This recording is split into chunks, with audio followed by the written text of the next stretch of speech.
Free agency is upon us, people. And no, we're not talking basketball. We're just getting into football because that's what we care about on the Fecka Show.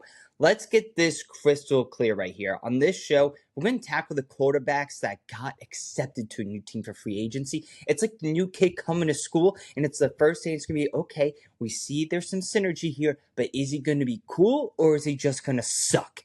That's what we need to find out. We have a couple quarterbacks on the docket. Obviously, the darling of the ball. And don't mind, there's just so much sunlight coming in. It's New York City. It's finally warm out. Sundress is out, and we are happy. So, Malik Willis is the first move. And if you are a Miami Dolphins fan, this is just plain funny. I mean, you finally part ways with Tua, which we'll get to in a second, breaking all that down.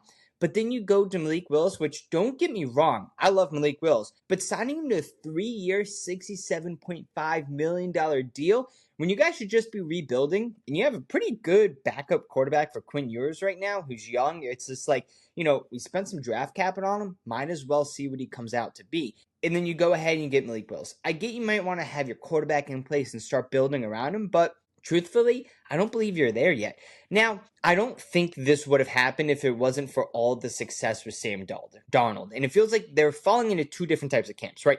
You have Sam Darnold in the one camp where it's, hey, if you went to the Jets and you suck, well, it might not be on you.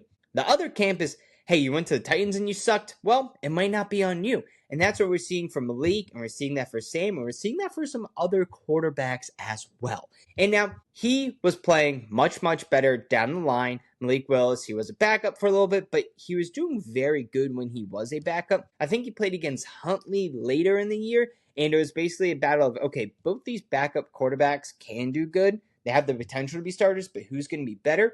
And truthfully, Malik Willis outshined in that game. Now, Miami officially moved on from Tua, and they're swallowing $99 million of dead cap space, which is a lot of money, right?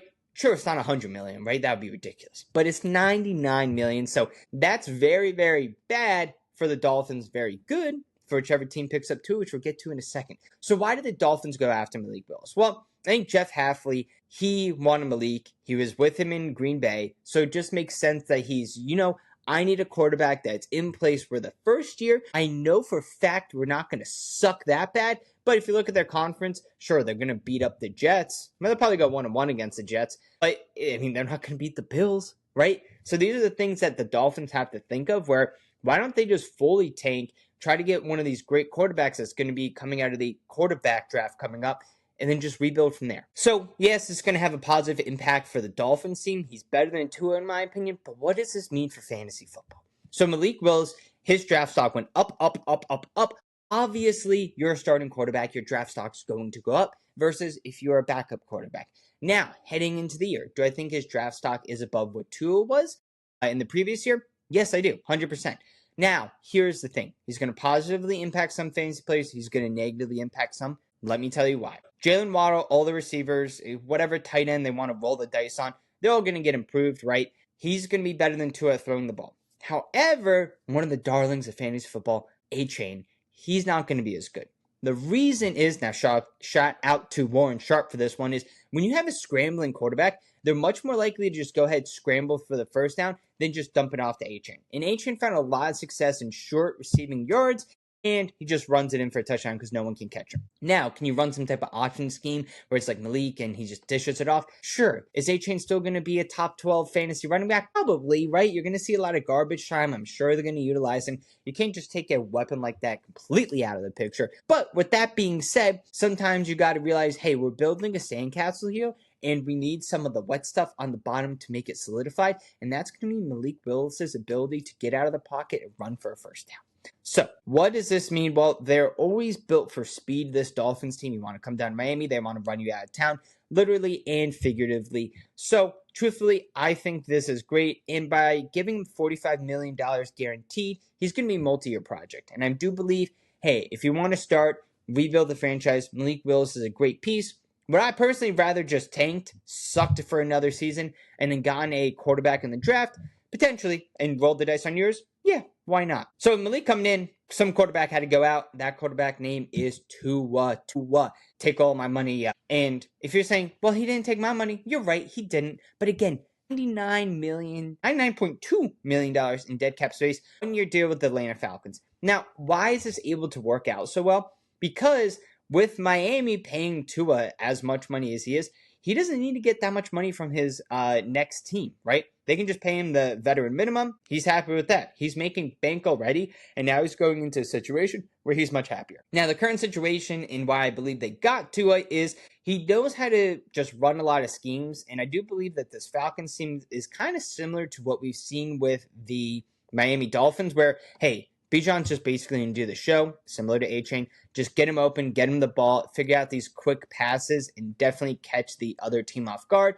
Now, would I personally pick up Tua? Maybe. I mean, they're both lefty quarterbacks, which someone finally pointed out on one of my live streams. So, and if you're not doing that, people, you got to go to TikTok Live and get on my live stream. Now, Ravens and Trey Hendrickson just agreed to a 4-year, $112 million contract. Wow. Live on here. That's what I just figured out.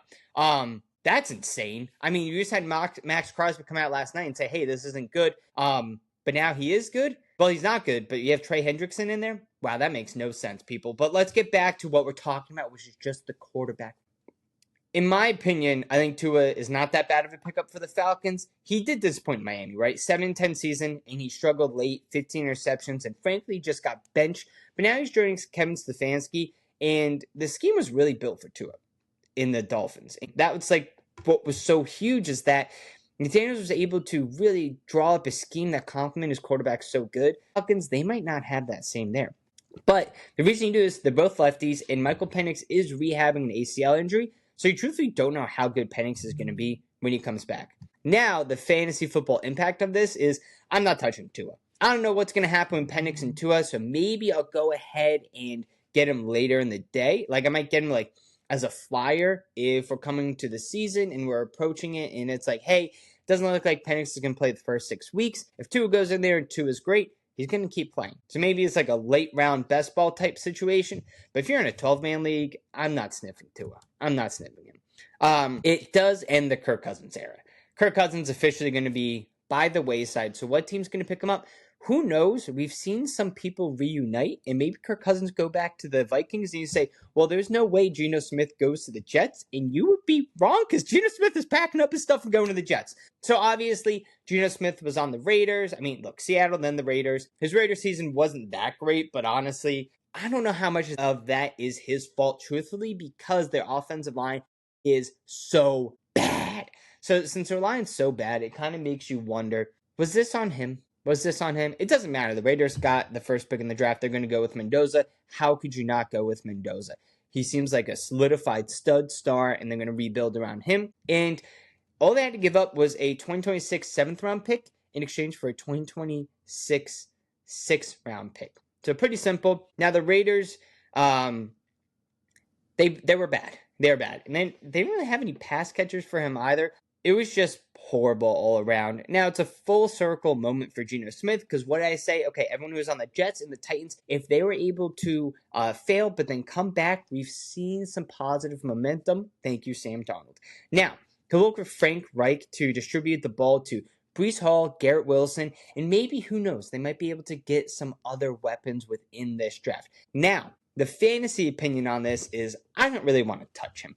I think this is what we are seeing as a theme here, where free agency might be better for maybe some potential running backs, wide receivers, but in terms of quarterbacks, if you have your quarterback, you're sticking with your guy. We don't really see a lot of blockbuster trades for quarterbacks. Teams are going to pay up. They're going to do whatever they need to do to save them and solidify them. But for fantasy football, he's going to be a starting quarterback. That's always of some value when you know, okay, this guy's going to be a solidified starter. Now, he is going back to the Jets, which is not good. Jets don't score a ton of points. Defensive-minded head coach. So what can happen? Well, if the Jets' offensive line holds up, we can see a kind of decent year from Breece Hall.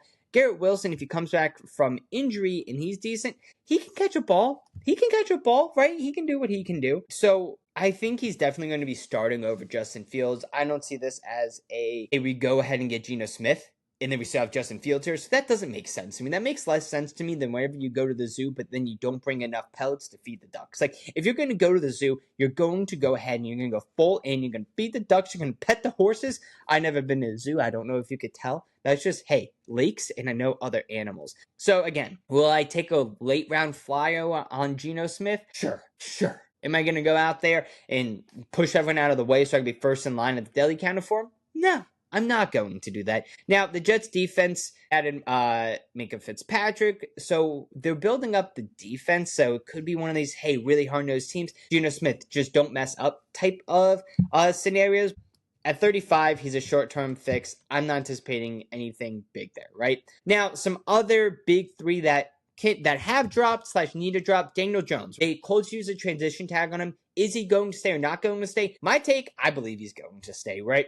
I think the Colts really loved him. We saw a resurgence last year. And I don't know who else is really going to pay up for Daniel Jones. Although he's not really a transition quarterback. He's still not your solidified starter. We know this guy's the real deal. Again, the injury, I believe, really did hurt the team last year. Sam Howell going to the Dallas Cowboys. Now, I love Sam Howell, but bye-bye. I hate you now because I'm an Eagles fan. 1-year deal.